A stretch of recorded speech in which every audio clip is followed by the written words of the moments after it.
Have you ever stood by the window, watching the sky change color, and felt a hollow ache, not because something went wrong, but because nothing happened at all? No phone call, no visit, no check-in from the children you once held in your arms. Walked to school, stayed up late for, worried over, prayed for. The silence isn't loud, but it's heavy, and some days, it feels like you're vanishing inside it. It's not that you expect constant attention. You know they're busy. You know life is demanding.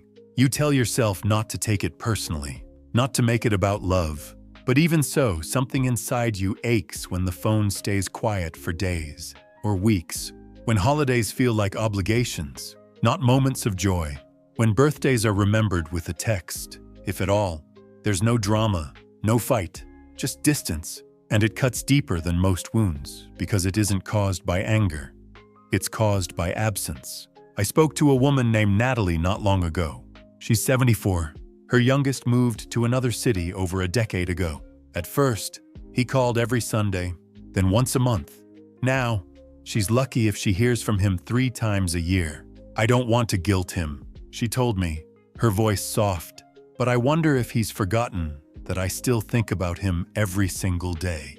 And maybe you know that feeling, that quiet kind of grief, not for someone who's gone, but for someone who's slowly drifted so far that their love no longer has a place in your daily life.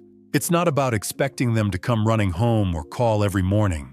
It's about feeling like the love you poured in for decades has been shelved, gathering dust in their memory, while you sit alone with yours. But here's something I want to tell you gently and firmly. Your life is still yours, and while their silence may sting, your response can still carry dignity, because there are 5 powerful, quiet, dignified moves you can make not to chase their attention, but to reclaim your peace. Let me tell you about Henry. He's 78 now. He used to wait by the phone every Sunday like clockwork. His daughter promised to call. Sometimes she did. Often she didn't. And he would sit with a fresh cup of coffee gone cold, pretending he hadn't expected anything, until one day. He realized he was living for someone else's schedule, so he made a small change. He started scheduling Sunday mornings for himself, not waiting, not hoping, just living. He joined a small community garden group, made new friends, grew tomatoes that brought him more joy than any missed phone call ever could. And something shifted inside him. He wasn't angry. He just released the need to be remembered in the same way. He let his life become full again, without waiting for anyone else to fill it. That's the first dignified move. Stop waiting. Start living. You don't need to harden your heart. You just need to soften your grip on the fantasy that their call will complete your day. It might come. It might not. But your day is still yours, and it deserves to be full of something other than waiting. Claire, on the other hand, took a different approach. After years of being overlooked, she stopped sending birthday money and checking in on her children who never replied. She didn't announce it. She just stopped. She said, "I realized I was the only one keeping the bridge alive, and I was tired." She began using that energy to write poetry, joined a group of local women who shared stories and tea. When her daughter finally did call months later, Claire didn't guilt her. She didn't lecture her. She simply shared what she'd been up to, and ended the call with, "It was good to hear your voice," and she meant it. Because Claire had found a peace that didn't depend on the phone ringing. That's the second move. Release guilt as a language. Use grace instead. It's tempting to say things like, "You never call," or "I guess you're too busy for me now." But those words, even when they come from hurt, don't open hearts. They close them. Instead, speak from calm, from truth, from the part of you that no longer needs to beg for love, but is still open to receiving it. Then there's Owen, who hadn't seen his son in over a year. He missed him terribly. But instead of sinking into sorrow, he took a different kind of step. He framed old photos, not to mourn but to honor. He created a small wall in his home of moments when love was strong, when they were close, not to hold on to the past, but to remember who he still is. A man who gave deeply, loved deeply, and still carries those memories with pride. Sometimes, the third dignified move is this: honor the love you gave, even if it's no longer returned the same way. You didn't love imperfectly. You loved with everything you had, and that love still counts, even if it doesn't echo back in phone calls or visits. Respect your own history, because your story matters, even if they've forgotten parts of it. There's no shame in longing, but there is peace in letting that longing evolve into something more empowering, something that says, I still deserve joy, even without their presence. And joy, my friend, doesn't need anyone else's permission. It begins in how you spend your mornings, in what you say yes to, in the softness you offer yourself. When you realize they didn't call again, but you still have today. You still have a life to live. You still have time, and you are not alone in this. There's a kind of strength that doesn't look like strength at all, not at first. It's not in the loud declarations or the dramatic decisions. It's in the small choices, the ones made in quiet rooms, behind closed doors, when no one else is watching. And one of the most powerful choices you can make when your children no longer call or visit is to stop letting their absence define your presence. That may sound simple, but it's not, because so much of your identity was once wrapped up in them raising them, worrying for them, showing up for every scraped knee and late-night phone call. It's not easy to untangle your peace from their attention, but it's possible. And more than that, it's necessary. Let me tell you about Madeline. She's 81 now. For years, she sent thoughtful cards to her 2 sons for every occasion: birthdays, anniversaries, new jobs, even their pets' birthdays. She'd leave little voice messages with warm reminders, just checking in. I hope you're doing okay. Most of the time, there was no response.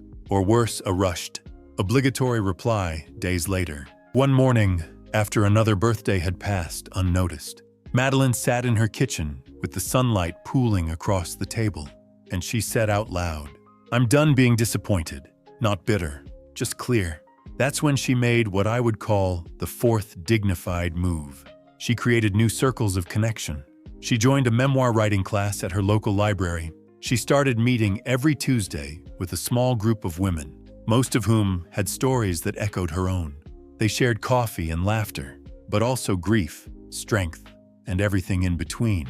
Madeline stopped waiting for her sons to reach out, and in that space, new companionship stepped in, not to replace the old, but to remind her that life still wants to reach for her, even if her children don't, because there's a truth we don't talk about enough. Not all connection needs to be biological. Sometimes the greatest healing comes from people who find you later in life, who see you not as a role or a responsibility, but as a person with a rich, beautiful life worth listening to. You deserve those kinds of people. You deserve conversations where you don't feel like you're competing with a screen or a schedule. You deserve to be someone's priority, even if it's not your child. And as you begin building those new bonds, something shifts inside. Your posture changes, your days fill up, and slowly, your longing becomes something more like acceptance, soft around the edges, not sharp, but I know. There are moments when the ache still catches you by surprise. When you hear a friend talk about how often her daughter stops by, or you see families laughing in the park, and something inside you folds, just a little. That's when the 5th dignified move becomes most important of all. You stop blaming yourself. Because when children drift, we often turn inward. We ask ourselves if we were too harsh, or not firm enough, too giving, or not giving enough. We replay conversations. We rewrite history, searching for the one thing we could have said or done differently to make them stay closer.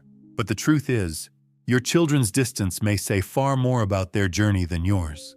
They're grown now, and adults carry their own distractions, their own baggage, their own versions of the story.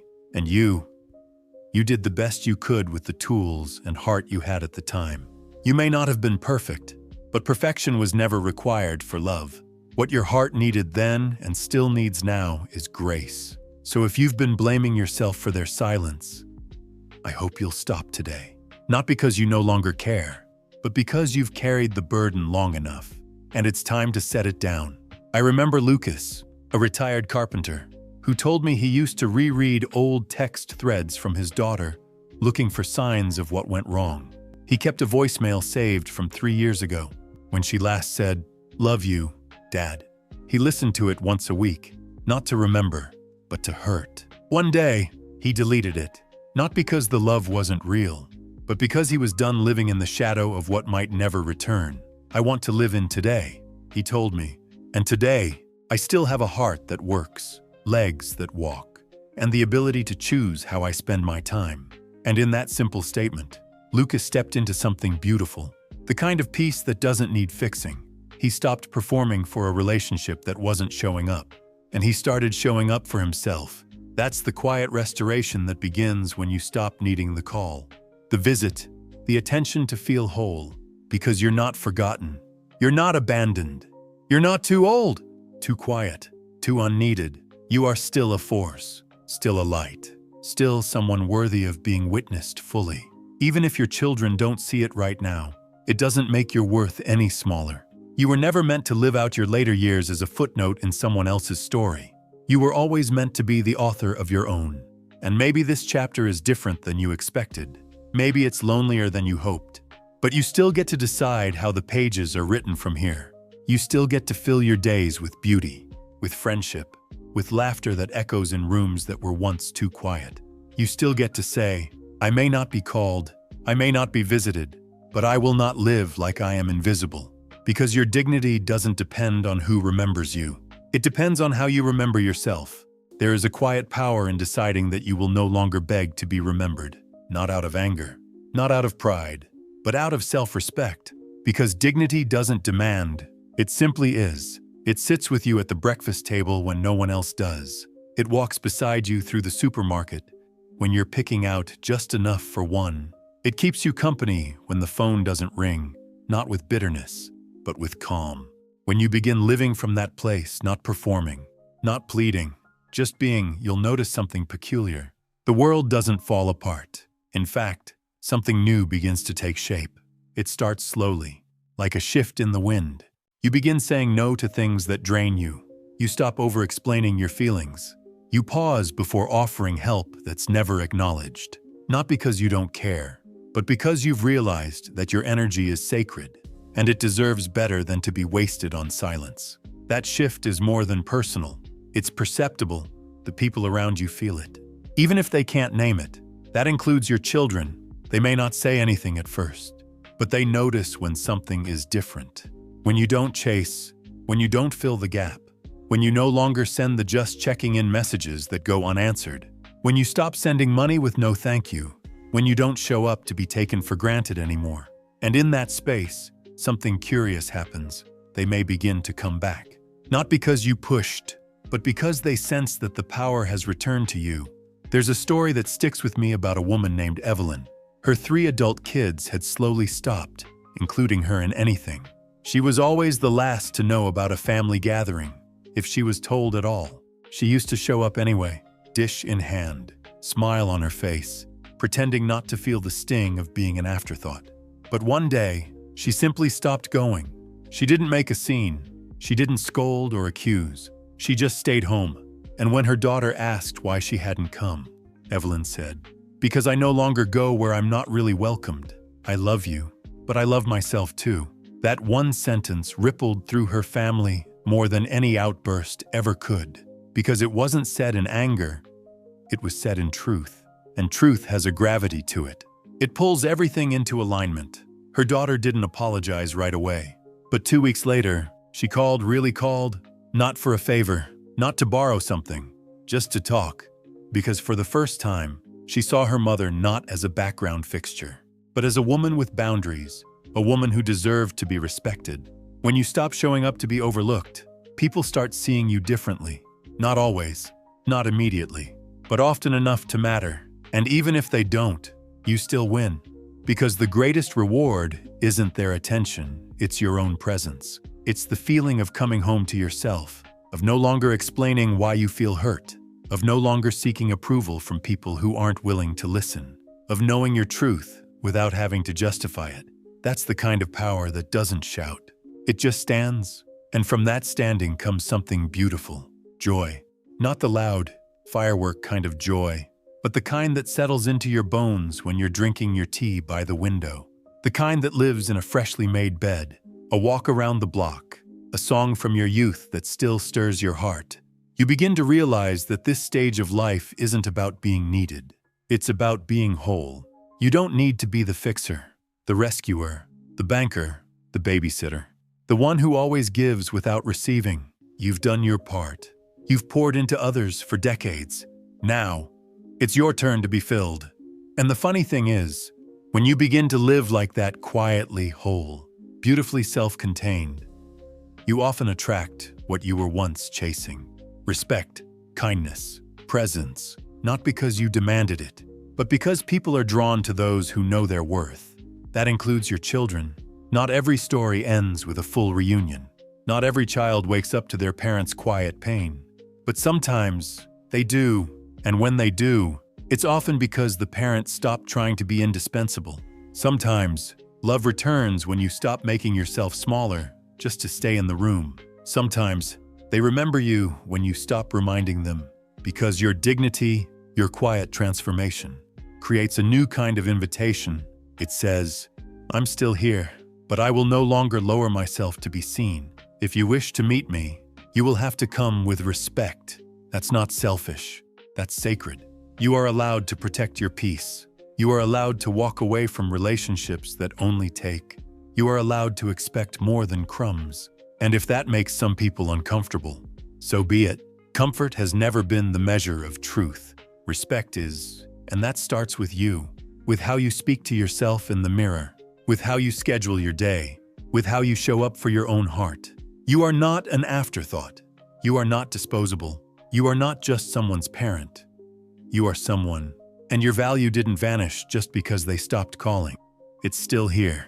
It always was. Sometimes it just takes a little time to remember.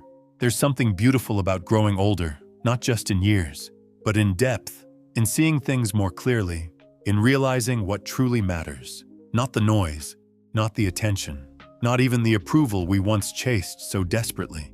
What matters now is peace, and peace, as we've come to see, often begins with a quiet but bold choice to honor yourself, whether anyone else does or not.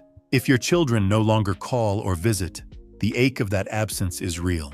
No one is asking you to pretend otherwise. We're not made of stone.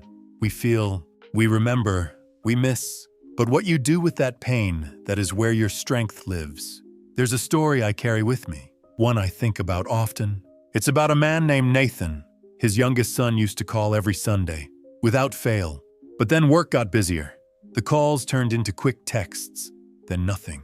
At first, Nathan blamed himself. Then he blamed his son. But eventually, he stopped blaming and started rebuilding himself. He began by taking himself out every Sunday morning. He'd go for a walk, or sit with a coffee and a crossword. He called it his presence day a day to show up for his own life. No matter who else did or didn't, and something shifted in him. He stopped waiting. He started living, and eventually, his son called again.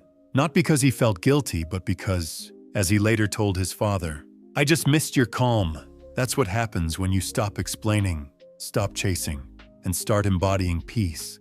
The world begins to notice, not always with fireworks or grand gestures, but in quiet, unexpected ways. That doesn't mean every story ends in reconnection. Some children may never understand what they lost by stepping away, but that doesn't diminish your worth. Your value has never been dependent on their recognition. It lives in how you treat yourself when the room is silent, in how you speak to your soul when no one else is listening, in how you carry your shoulders not slumped with sorrow, but steady with self-respect. You get to decide now what kind of days you will live, not based on who shows up, but based on how you choose to show up for yourself. Maybe that means starting your mornings with intention, lighting a candle, saying a prayer, opening the window and taking in the air. Maybe it means journaling your thoughts, not because anyone else will read them, but because you matter enough to be heard. Maybe it means saying yes to new friendships, joining that watercolor class you always thought about, visiting that museum you never had time for, saying yes to the little adventures that remind you life hasn't ended. It's still quietly blooming in places you haven't yet stepped into. You don't have to disappear just because someone stopped looking. In fact, maybe now is when you become most visible, not to them, but to yourself. There is a sacredness to this season of life. It's not the hustle of youth or the busyness of midlife. It's the clarity of knowing what stays and what must go. And here's what must go. The idea that you have to earn love, that you have to keep proving your worth, that you have to be needed in order to be valuable. You are not valuable because you are useful. You are valuable because you are you. That's the truth. I hope settles into your bones, long after this video ends, that you walk through the rest of your days not as someone waiting for a call, but as someone who walks with quiet dignity. Whether the phone rings or not, let others find you whole, not half-made by their affection, not crumbling in their absence. Whole, centered, radiant. Because here's the final truth I want to leave with you tonight. The most powerful thing you can do when your children no longer call or visit is to become so rooted in your own joy, your own purpose, your own self-respect, that their silence loses its power over you. Not because you no longer care, but because you've learned how to care for yourself more. You've learned how to be the home you once tried to offer to everyone else. And if, one day, they knock at your door again, may they find you not waiting, but thriving. And if they don't, may you still thrive anyway, because your story is still unfolding, and you are still here, still breathing, still becoming. And that is enough. Thank you for sitting with me through this message. If something in it made you feel seen, if it reminded you that you're not alone, I would love for you to share your thoughts in the comments. Tell me, has your relationship with your children changed with time? What helped you hold your ground with grace? What helped you heal? And if you'd like to keep walking this journey with me gently, honestly click that subscribe button. I'd be honored to keep speaking to your heart, one video at a time. You're not forgotten, you're not alone, and you are deeply, quietly, profoundly worthy, just as you are, always.